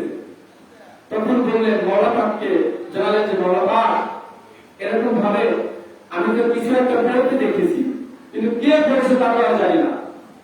তখন বললেন যে নৌকা থামাও। সাইড নৌকা থামানো হলো। থামানোর পর তাকে আর খুঁজেই পাওয়া যাচ্ছে না, খুঁজেই পাওয়া যাচ্ছে না। তখন তিনজনকে বললেন যে তোমরা এই নদীর কিনারা ধরে তাকে খুঁজতে থাকো, নদীর কিনারা ধরে তাকে খুঁজতে থাকো। যখন নাকি তিনজন বললেন যে মৌলাপাক, এই নদীর যে স্রোত সে কোথায় চলে গিয়েছে, তাকে আমি কোথায় পাবো আমরা? মৌলাপাক বললেন তোমরা কিনারা দিয়ে খুঁজতে থাকো। তো যখন নাকি কথা বললেন, তখন সেই ব্যক্তি এরকম ভাবে তার ছাতা, যে ব্যক্তির হাতে ছাতা ছিল, সেই ছাতাটা এরকম ভাবে ভাসতে ভাসতে ভাসতে ভাসতে তাদের নিকট আসলেন। তো তারা ছাতাটা দেখে বুঝতে পারলেন। তো বুঝতে পারার পর বললেন যে মৌলাপাকের কাছে বলে জানালেন মৌলাপাক তার ছাতাটা পাওয়া গিয়েছে, তার ছাতাটা পাওয়া গিয়েছে, কিন্তু তাকে পাওয়া যাচ্ছে না। তো মৌলাপাক বলে তাকে খুঁজে তোমরা পাবে। তো খুঁজতে খুঁজতে হঠাৎ করে দেখলেন যে এরকম ভাসতে ভাসতে ভাসতে ভাসতে যেদিক ঢেউ তার উল্টো দিকে সেই ব্যক্তিটি ভাসতে ভাসতে ভাসতে চরের দিকে চলে এসেছে। তো তখন সেই ব্যক্তি পাওয়ার সঙ্গে সঙ্গে সেই ব্যক্তি মৃত, ডেড বডি। ডেড বডি, তার নিঃশ্বাস নেই। এরকম ভাবে থানা থেকে লোক এসেছে যে এরকম ভাবে দেখার জন্য, তারপরে তাকে ট্রিটমেন্ট দেওয়া হয়েছে, তিনি মৃত। মৃত। তখন মৌলাপাক বললেন যে তোমরা একটা কাজ করো, তোমরা একটা কাজ করো, তোমরা ওর পেটে একটু জাতা দাও। তো মৌলাপাকের কথা অনুযায়ী তার পেটে একটু জাতা দিল। আর মৌলাপাক এরকম ভাবে তিনি কিছু বালি করে দিলেন, বালি, কিছু বালি ফুল দিয়ে বললেন এই বালিটা ওর মাথায় এরকম ভাবে তুলে দাও। তো ভক্তবৃন্দরা সেই বালিটা নিয়ে মাথার মধ্যে এরকম ভাবে তুলে দিলেন। আর এরকম ভাবে তাকে পেটে চাপ দিলেন, অনেকটা পানি বের হয়ে গেল। তো হঠাৎ করে সেই ব্যক্তিরা চোখ খুলে দিয়ে হেসে দিলেন। এই মৃত ব্যক্তিটা চোখ খুলে দিয়ে হেসে দিলেন, হেসে দিয়ে আবার চোখ খুলে ফেললেন। তখন এরকম ভাবে তাকে তখন দেখছে নিঃশ্বাস চলছে আর চোখ খুলছে না, নিঃশ্বাস চলছে চোখ খুলছে না। তো মৌলাপাক বললেন যে কাজ করো, ওকে নিয়ে চলো। ওকে তখন এরকম ভাবে নিয়ে যাচ্ছেন। যখন সেখান থেকে নামানো হলো, নামানোর পর এরকম বলা হলো যে ভাই, তখন জ্ঞান ফিরে এসেছে। তখন বললেন যে ভাই আপনার কি হয়েছিল, আপনি কোথায় গিয়েছিলেন, আপনি কিভাবে আসলেন? তখন সেই ব্যক্তি বললেন যে ভাই আমি নৌকা থেকে পড়ে গিয়েছিলাম, আমি স্রোতের দিকে যাচ্ছিলাম, স্রোতের দিকে আমি গিয়ে এরকম ভাবে পানি খেতে খেতে আমি অস্তিত্ব হারিয়ে ফেলেছিলাম, আমি তো মারাই গিয়েছিলাম। তো ইতিমধ্যে আমি এরকম ভাবে দেখতেছি যে আমার সামনে এরকম ভাবে জুব্বা পরা, আমার সামনে এরকম ভাবে বড় দাড়ি, এরকম টুপি পরা এরকম ভাবে একজন ব্যক্তি আমার দিকে অগ্রসর হচ্ছে, এগিয়ে আসছে এবং বলছে যে তুমি আমার নিকট আসো, আমার নিকট আসো। তখন তিনি আমাকে এরকম আগিয়ে আগিয়ে এই কিনারায় নিয়ে এসেছে এবং কিনারায় আনার পর আমাকে বললে তুমি তাজা হয়ে যাও। আমি মুরতাদ ছিলাম, আমি তাজা হয়ে গিয়েছি। আর তিনি হলেন আমার মৌলাপাক, তিনি হলেন আমার মৌলাপাক। তিনি আমাকে এরকম ভাবে এই কারিশমা দেখিয়েছেন, মৃত থেকেও জীবিত করিয়েছেন। মৃত্যুর স্বাদটা কেমন সেটা আমি উপভোগ করে এসেছি। আপনাদের এই রাজবাড়ী জেলায় আলাদিপুর কবির খাদেম নামে একজন লোক ছিল। তিনি এরকম ভাবে এত মহাব্বতের একজন খাদেম ছিলেন। তিনি মনে হয় দাদা মুর্শিদ কেবলার খাদেম ছিলেন, না কটা হুজুর পাকে তা বলতে পারবো না, এরকমই। তো এই যে ইনারও ইনার জীবনীতে এরকম ঘটনা আছে যে ইনাকে সাপে কামড় দিয়ে মেরে ফেলেছিল, মারা গিয়েছে, ডেড বডি, মর্গে ছিল।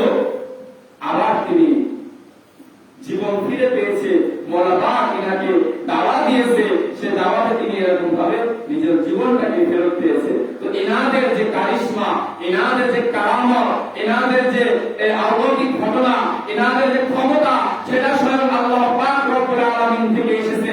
কেন মাওলানা জালালউদ্দিন সুয়ুতী তিনি মুসনাদ শরীফের মধ্যে বর্ণনা করেছেন যে এরকম ভাবে আউলিয়ারা হাসতে কুদরত আযিরা তিরে গস্তা বাস আন্দা সে জিয়া উফতারানা মুস্তাকুরা তাবেন বা। মাওলানা রুমি বলেছেন আউলিয়ারা হাসতে কুদরত আযিরা, আউলিয়া কামরা যারা আল্লাহর মাহবুব বান্দা, তারা স্বয়ং আল্লাহ থেকে ক্ষমতা প্রাপ্ত হয়। আল্লাহ এদেরকে এতটাই ক্ষমতার অধিকারী করেন, এরা যখন যেটাই বলবে সেটাই হবে। অর্থাৎ কারোর দিকে যদি তীর নিক্ষেপ করা হয়, সেই চলন্ত তীরকে ঘুরিয়ে আনার ক্ষমতা আউলিয়া কেরাম রাখেন। বলেন সুবহানাল্লাহ। চলন্ত তীরটাকে ঘুরিয়ে আনার ক্ষমতা আল্লাহর মাহবুব বান্দা আউলিয়া কেরাম এরা রাখেন। কারোর কপালে যদি থাকে, কারোর তকদিরে যদি থাকে জাহান্নাম লেখা, সেই জাহান্নামকে কেটে দিয়ে জান্নাতে পরিণত করতে পারে আউলিয়া কেরাম। বলেন সুবহানাল্লাহ। এদের সোহবা, এদের মহাব্বত, এদের ভালোবাসা স্বয়ং আল্লাহ রাসূলের ভালোবাসা, আল্লাহ রাসূলের ভালোবাসা স্বয়ং আল্লাহ পাক রব্বুল আলামিনের ভালোবাসা। আল্লাহ পাক রব্বুল আলামিন পবিত্র কোরআনের মধ্যে বর্ণনা করে ইরশাদ করেছেন সূরা আল ইমরান 31 নম্বর আয়াতে, কুল ইন কুনতুম তুহিব্বুনাল্লাহ ফাত্তাবিউনি ইউহিব্বুকুমুল্লাহ ওয়া ইয়াগফির লাকুম যুনুবাকুম আল্লাহু গফুরুর রহিম। আল্লাহ পাক রব্বুল আলামিন বলেন, হে আমার হাবিব, হে আমার রাসূল, আপনি সমস্ত উম্মতদেরকে অর্থাৎ সমস্ত মানববাসীকে বলে দিন, যদি তারা আমাকে ভালোবাসতে চায়, আমি আল্লাহ পাক রব্বুল আলামিনের সন্তুষ্ট অর্জন করতে চায়, তাহলে যেন তারা আপনাকে মহব্বত করে, আপনাকে ভালোবাসে। যদি আপনাকে মহব্বত করে, আপনাকে ভালোবাসে, তাহলে তারা আমাকে ভালোবাসবে। আর যদি আপনার প্রতি মহব্বত না রাখে, তাহলে তারা কখনোই আমার প্রতি মহব্বত রাখতে পারবে না, আমি তাদের প্রতি খুশি না। আর আল্লাহ রাসূল সাল্লাল্লাহু আলাইহি ওয়াসাল্লাম বললেন যে আমাকে যারা ভালোবাসতে চাও, আহাব্বাল্লাহ, আমাকে যারা ভালোবাসতে চাও, তারা আমার আহাল পরিবার, আমার খানদান, আমার আউলিয়া کرام, আমার বংশধর, আমার খানদানের লোকজন, এদেরকে ভালোবাসো, এদেরকে মহব্বত করে, এদেরকে মহব্বত করলে আমি খুশি, আমি রাসূল খুশি, আর আমি যেখানে খুশি স্বয়ং আল্লাহ পাক রব্বুল আলামিন খুশি। তো আউলিয়া کرام, এই যে মাওলা পাক নিয়ে হলেন স্বয়ং আওলাদ রাসূল, এদেরকে মহব্বত করলে আল্লাহ রাসূল খুশি, আর আল্লাহ রাসূল খুশি তো আল্লাহ পাক রব্বুল আলামিন খুশি। খানকা শরীফকে সম্মান প্রদর্শন, এই যে খানকা শরীফ, এটা তো খানকা শরীফ, খানকা শরীফের সম্মান প্রদর্শন দেখেন কেমন সম্মান। আমরা তো এটা মর্ম বুঝি না, আমরা এর মর্ম বুঝি না। একবার এক মওজুদ ফকির, মাওলানা ফকির জীবনের ঘটনা, যে একজন মওজুদ ফকির কলকাতায় এসে কিছুদিন ছিলেন, কলকাতা বসবাস করতেছিলেন। অনেকে তার কাছে থেকে অনেক উপকৃত হয়েছে। তিনি একজন ফকির ছিলেন, দাওয়া দিয়েছেন, অনেকে অনেক উপকৃত হয়েছে। তো ইনি একদিন এরকম ভাবে মাওলা পাকের, কলকাতায় মাওলা পাকের খানকা শরীফের পাশ দিয়ে হেঁটে যাচ্ছিলেন। তো হেঁটে যাচ্ছিলেন, হঠাৎ করে তিনি জবরদস্তি একজন ফকির ছিলেন, সেই ব্যক্তি যখন হেঁটে যাচ্ছিলেন, হেঁটে যাওয়ার পর তিনি যখনই মাওলা পাকের এরকম ভাবে খানকা শরীফ তার নজরে পড়লো, তিনি খুবই আদরের সহিত মাথাটা এরকম ভাবে নিচু করে ফেললেন। তার সঙ্গে যারা লোকজন ছিল, তারা প্রত্যেকে এরকম ভাবে জিজ্ঞাসা করলেন যে আপনি কেন এরকম করলেন, আপনি কেন মাথা নত করলেন? তখন সেই ব্যক্তি বললেন জবাবে বললেন যে ইয়ে হযরত গৌসে পাক কা ঘর হয়। সে ফকির বলছেন মাওলা পাকের সেই হুজরা শরীফের নিকট গিয়ে, অর্থাৎ খানকা শরীফের নিকট গিয়ে বলছেন যে ইয়ে হযরত গৌসে পাক কা ঘর হয়, इसलिए मैंने इसकी ताजीम की। দেখেন কত বড় একজন জবরদস্তি লোক, যে ইনি মাথা নত করে ফেলছেন যে এই ঘরটা এরকম ভাবে বলছে ये हजरत गौसे पाक का घर है, इसलिए मैंने इसकी ताजीम की। এই যে ঘরের সামনে আমি এসেছি, যেখানে আমি তাজিম করলাম, এটা তো কোনো সাধারণ ঘর নয়, এটা হলেন স্বয়ং হুজুরে গৌসে পাকের ঘর। বলেন সুবহানাল্লাহ। এটা হলেন স্বয়ং হুজুরে গৌসে পাকের ঘর। এই যে যেখানে আপনারা মাথা ঠোকান, যেখানে এসে তাজিম দেন, রাজবাড়ী খানকা, ধনচি খানকা, যেখানে এসে মাথা ঠোকান, যেখানে কদম রেখেছেন এনারা, যেখানে কদম রেখেছেন, পবিত্র কোরআনের মধ্যে আয়াত আছে যে স্বয়ং আল্লাহ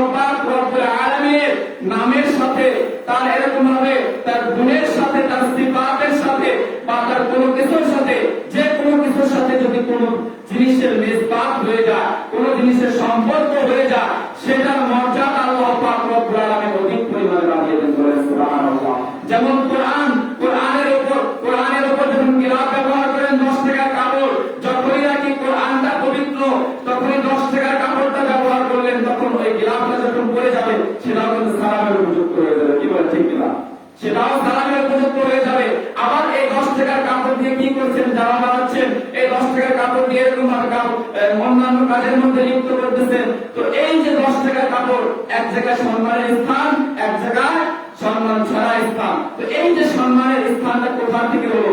আল্লাহ পাক রব্বুল আলামিনের কিতাব, আসমানি কিতাব ফুরকানুল হাকিম কুরআনুল কারীম। এই কোরআনের স্পর্শ পাওয়ার কারণে, কোরআন কার কিতাব, আল্লাহর কিতাব, এই কোরআনের স্পর্শ পাওয়ার কারণে সে 10 টাকার কাপড়ের মর্যাদাও কি হয়েছে? বেড়ে গিয়েছে।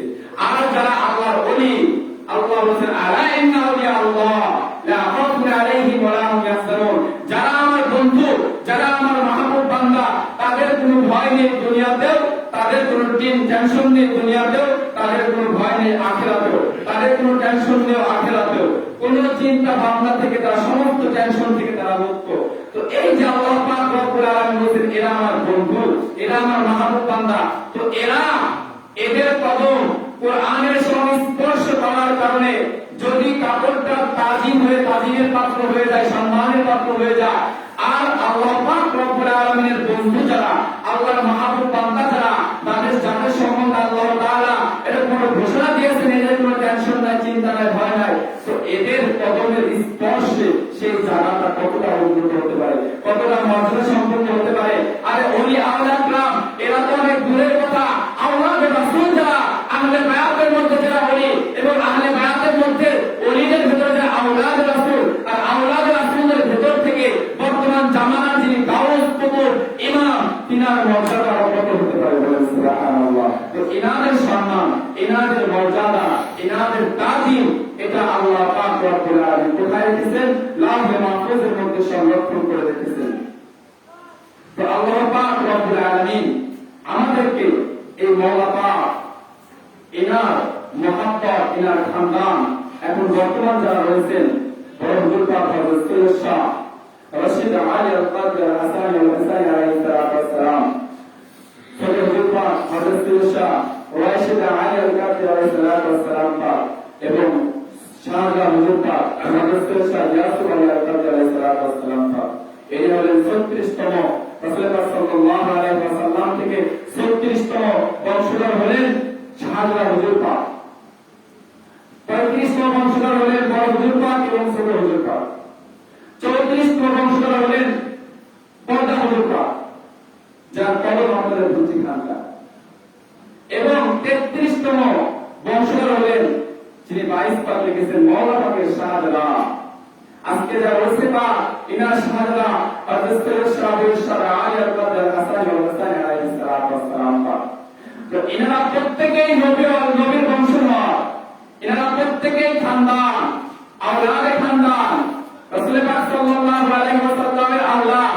আল্লাহ পাক রব্বুল আলামিন পবিত্র কোরআনের মধ্যে ইরশাদ ফরমায়েছেন 25 নং পারার মধ্যে, যে আল্লাহ তাআলা বলেন কুল্লা আসআলুকুম আলাইহি আজরান ইল্লা আল-মুহাব্বাতা ফিল কুরবা। এই কুরবার ব্যাখ্যায় যত আউলিয়া کرام রয়েছেন, যত লেখক রয়েছেন, এই কুরবার স্থানে লিখেছেন যে কুরবা এরা শুধুমাত্র অন্য কোন ব্যক্তি নয়, এই কুরবা হলো এরকম ভাবে আলী, ফাতিমা, হাসান, হুসাইন, এরা হলেন নবীর কুরবা খানদান। অর্থাৎ সমস্ত কিছুর চাইতে, নিজের জীবনের চাইতে, যত ইবাদত করি না কেন সমস্ত ইবাদতের চাইতে, নিজের জীবনের চাইতে এদের প্রতি মহব্বত করা আমাদের জন্য ফরজ, এদের জন্য আমাদের মহব্বত করা ফরজ।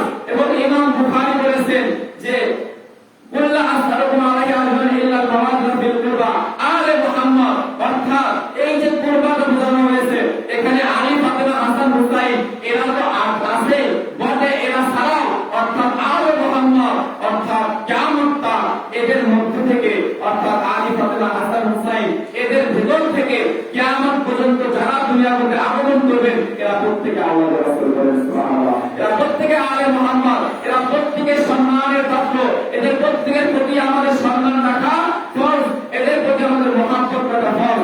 অর্থাৎ সমস্ত ইবাদতের মূল কাঠি হলেন আহলে বায়াত রাসূল, সমস্ত ইবাদতের মূল কাঠি আহলে বায়াত রাসূল। ভেবে দেখেন, আমরা জানি 6666টা আয়াত রয়েছে, 114টা সূরা রয়েছে পবিত্র কোরআনের মধ্যে, সমস্ত আয়াতগুলো কোথায় আটকে আছে চিন্তা করে দেখেন।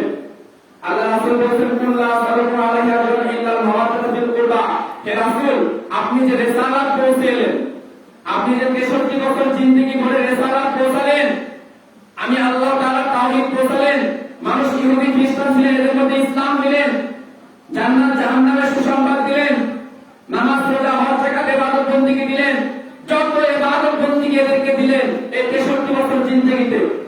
তো আপনি এদের কাছে বলুন যে আমি নামাজ রোজা হজ যাকাত ইবাদত বন্দেগী জান্নাত জাহান্নাম তোমাদেরকে চিনালাম, নামাজ রোজা দিলাম, তোমাদেরকে সঠিক দিন দিলাম, তো এর বিনিময়ে তোমরা আমাকে কি দিতে যাচ্ছ? তোমরা অর্থ দিয়ে যাচ্ছ, সেই অর্থ আমি নিতে চাই না। এর বিনিময়ে তোমাদের নিকট যে এগুলো পৌঁছালাম, এর বিনিময়ে তোমাদের কাছ থেকে কোনো অর্থ নেবো না, কোনো টাকা পয়সা নেবো না, কোনো ধন সম্পদ নেবো না। তোমাদের কাছ থেকে একটা জিনিস আমি চাই, সেটা হলো কুরবা আলে মুহাম্মদ, অর্থাৎ আমার কুরবাকে তোমরা সদা সর্বদা তোমাদের জীবনের চাইতে বেশি ভালোবাসো। সুবহানাল্লাহ। তো নামাজ রোজা হজ যাকাত ইসলাম, স্বয়ং ইসলামটাও দাঁড়িয়ে আছে কিসের উপর? কুরবান মুহাম্মদের উপর। এই 4 নম্বর খানকাবাকে অর্থাৎ কলকাতার 4 নম্বর খানকাবাকে যারা রয়েছেন, এদের মহব্বতটাই রয়েছে আমাদের সমস্ত ইবাদতের মূল কাঠি। এদের মহব্বতটাই কি? সমস্ত ইবাদতের মূল কাঠি। যদি আল্লাহ কোরআনকে অস্বীকার করি তাহলে অবশ্যই কোরআনের ভাষা আল্লাহ পাক রব্বুল আলামিন যেটা বলেছে সেটা সকলেই জানেন। কোরআনের ভাষায় সে ব্যক্তি এরকম ভাবে পথভ্রষ্ট হয়ে যাবে। তো কোরআনকে অস্বীকার করা যাবে না।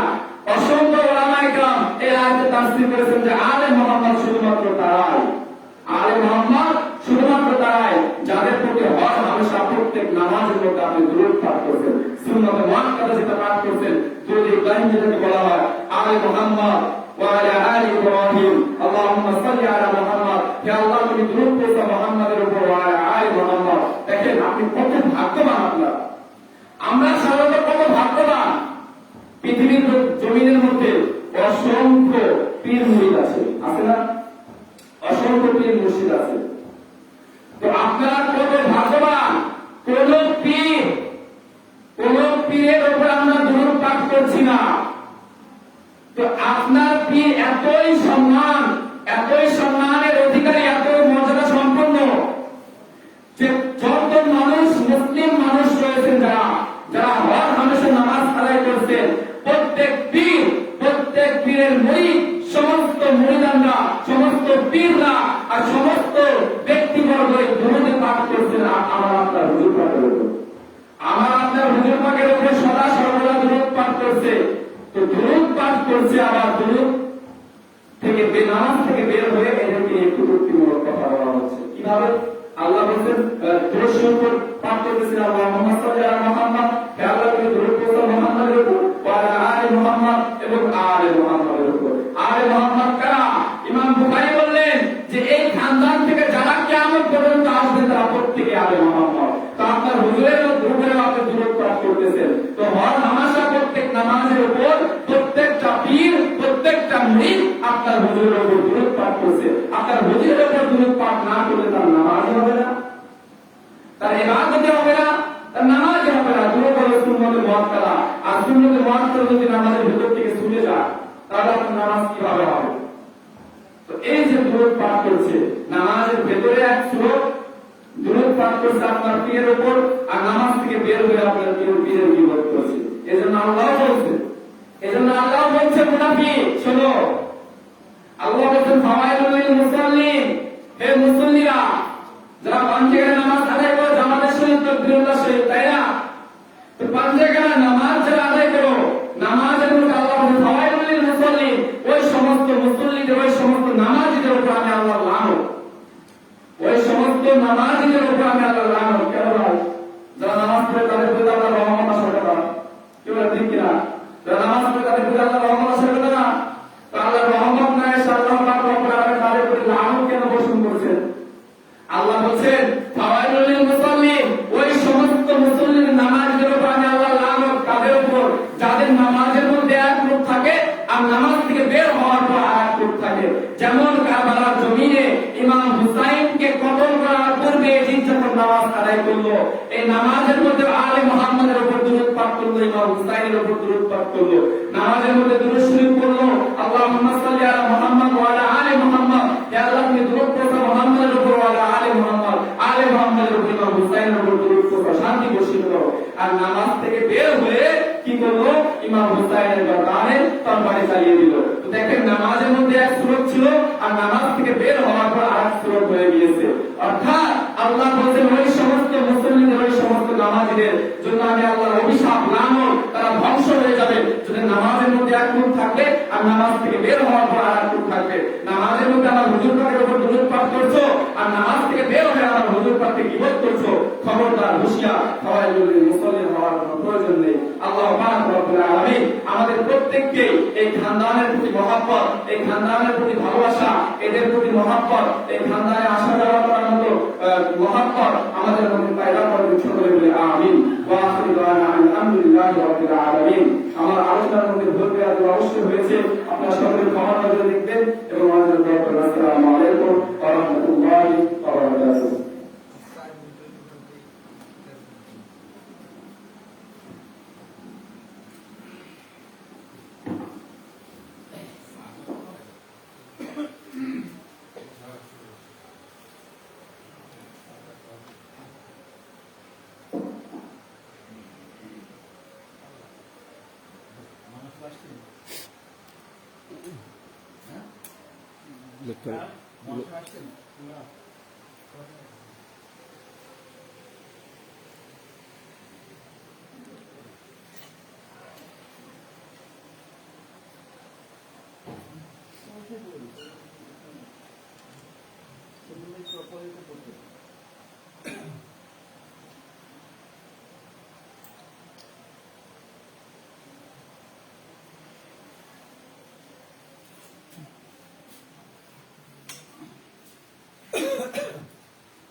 না